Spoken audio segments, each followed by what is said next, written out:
Ben McKee and West Rucker, go Vols 24/7 here inside of Thompson Bowling Arena at Food City Center here on the Summit.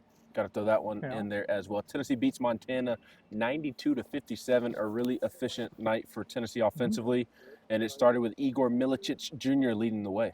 Yeah, I mean, you talk about a guy who, first couple games this season has showed in spurts what kind of stuff he could do, and he did a lot more of it tonight. I mean, this is a guy who, it's one of those guys that when he's playing right, he just makes the team so much better because he can do a little bit of everything. He's comfortable with the ball in his hands. He can pass it. He sees the floor at his height. He can shoot from the perimeter to extend the defense. He did a little spin in a drive to get there to go. A little bit of work to do defensively in some cases, but getting better. What a night for him. This is a guy who could take a lot of pressure off Tennessee's guards when he's capable of doing some of the things he's doing. Yeah, flirted with a triple-double tonight. Ends up with a double-double. Not too shabby. That alone. 18, 10 rebounds, 5 assists. Was really efficient shooting the basketball. 6 of 10 from the floor overall. 2 of 6 from the three-point line. 2 steals, and Rick Barnes' favorite stat, 0 turnovers. He was the only Tennessee player over 30 minutes and had the best plus-minus on the team with a plus 34. That is really dang good to what you were talking about, speaking to what you're talking about. And it's a reason why Tennessee has been so high on him since he stepped foot on campus and why they wanted him so badly out of the portal. I mean, there were players that had they were a bigger name in the portal, but Tennessee wanted Igor over several players that had those bigger names. Yeah, a 6'10" guy who can do the things he can do, I think you would want on your basketball team. And it's kind of funny, tonight after the game, he was wearing that Easy E t-shirt, but he almost did more of an ice cube and messed around and got a triple double. It was he was all over the place tonight. I mean, I think honestly he was playing the last couple minutes like he knew how close he was to a double double, trying to get it. I wonder how many more passes he would have made if he'd known how he was knocking down the door of a triple double. Yeah, that's a good point. And his teammates really helped him out as well, and maybe would have helped him get that triple double because he was one of 5 guys in double figures. You had Chaz Lanier, Felix Okpara, and Cameron Carr all had 13 points. And then Zakai Ziegler also flirted with a triple-double. He had 11, 7 assists, and 6 rebounds. And obviously that's a good sign coming off of that Louisville performance. Zakai has 7 assists to 1 turnover. Yeah, I think one thing that stands out to me tonight, Ben, is that especially early in the season, things that don't go your way as a team can really be something that make you better in the long run. And what I mean is, in that first half, Ziegler and Chaz Lanier both got the Pat Adams special, the 2 early fouls. And so that takes your best scorer and your leader and your most all around probably best defensive player in the country. You take all those guys off the team, and other guys got to do stuff. So you talk about Igor Milicic needing to help out the guys with the ball handling and some other things. He's got to go do that, right?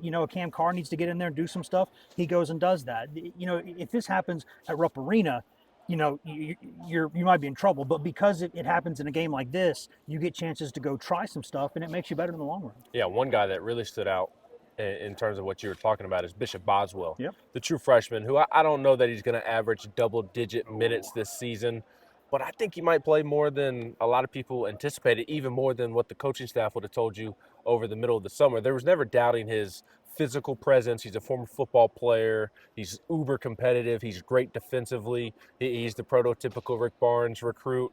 It's all about the offensive end for him. And as Rick Barnes has preached about with Igor Milicic and Cameron Carr, it's the same for Bishop Boswell, just slowing down on that end. And I asked Rick tonight, hey, those 4 minutes at the end of the first half, was that a byproduct of only you all being in foul trouble, or could that pop up in the future? And he said, as long as Bishop slows down, he's going to play this year. Yeah, there was one thing, I think it was a couple of weeks ago, Rick Barnes had a comment. It was in a presser somewhere and was sitting there, and I thought, Cam Carr and Bishop Boswell don't play the same position necessarily, but X amount of guys get minutes on the team. And if Cam Carr wasn't going to do some of the non-scoring stuff that Rick Barnes wants him to do, by God, Bishop Boswell will.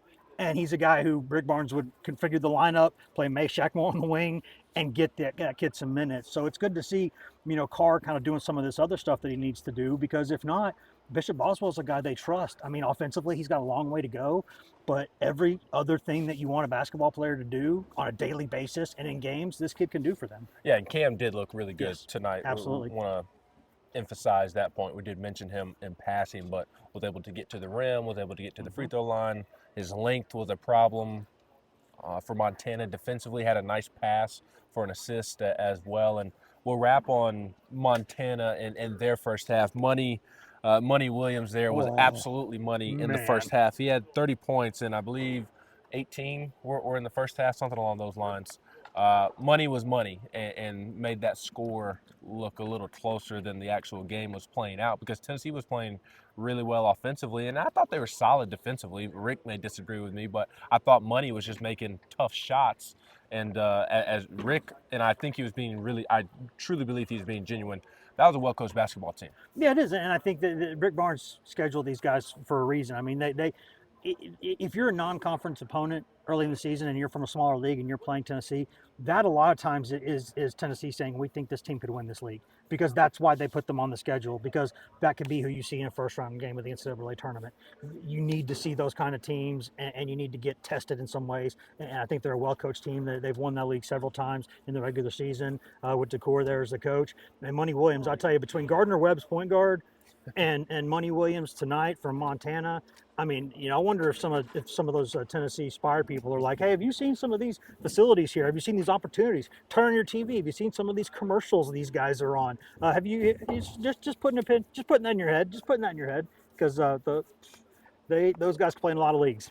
I bet you they'll be playing in the SEC or the ACC or the Big Ten next year, and good chance Tennessee sees them in this league next year. So maybe 2 big-time recruiting visits to start the season for Tennessee. Igor, have you seen? Igor's like, hey, you gotten better here, right? Yep, Chaz Lanier. Oh yeah. Yeah. So and Tennessee will be able to host another recruiting visit this weekend when they host a very good Austin Peay team. Yeah, Connect. You heard of that guy? On Sunday too. Yeah. afternoon. So we will be back here in Thompson-Boling Arena on Sunday afternoon, following our trip down to Athens on Saturday night. So we've got all things covered at GoVols247.com. Tennessee football, Tennessee basketball, everything Tennessee covered at GoVols247.com. He's Wes Rucker. I'm Ben McKee.